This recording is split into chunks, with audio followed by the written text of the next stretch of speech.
Hello, Tiros. Pwede bang makituloy muna ako dyan sa bahay mo sa Maynila? Kala ko kasi dyan maghanap ng trabaho. Hirap kasi kumita dito sa probinsya eh. Tiros, salamat nga pala sa pagpayag mong dito muna ako tumira. Tiros, pasensya ka na ha. Mag-isang buwan na pala ako dito. Wala pa rin ako nahanap ng trabaho. Ate Ros, sa wakas, natanggap din ako sa trabaho. Ay, salamat naman kasi napakahirap talaga dito sa Manila.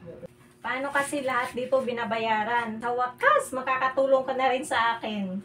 Aba, balak pa yata akong pirahan ng pinsan ko ah.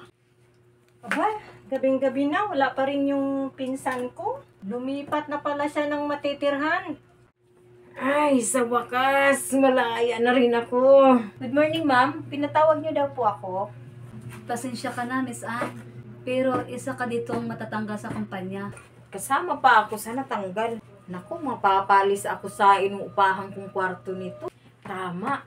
Subukan ko na lang uli makitira sa pinsan ko. Tao po. Ate Rose. Nawalan kasi ako ng trabaho. Pwede bang makitira uli dito? Ang dapat sa katulad mo, sinasarahan ng pinto.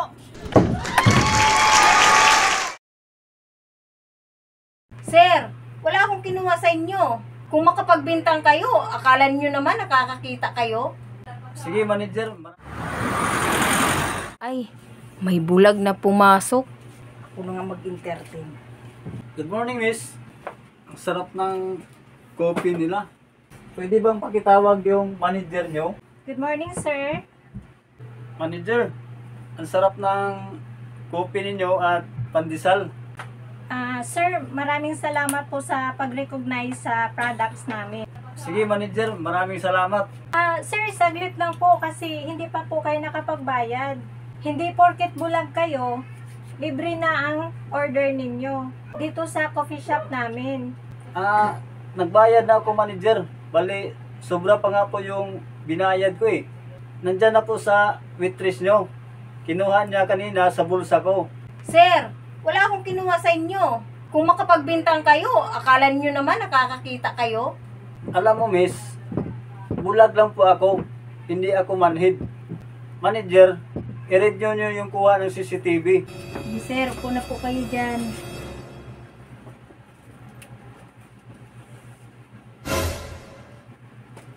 Miss Ann, hindi ko kinukonsinti ang ganitong mga gawain.